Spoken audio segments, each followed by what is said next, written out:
এগুলো আপনাদেরই ক্ষতি। মাঠে কিন্তু অসংখ্য ঘাস রয়েছে।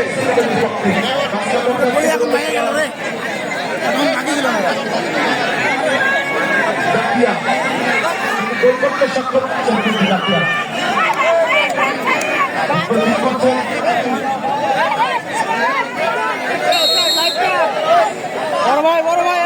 বড় ভাই মুরব্বী মুরব্বী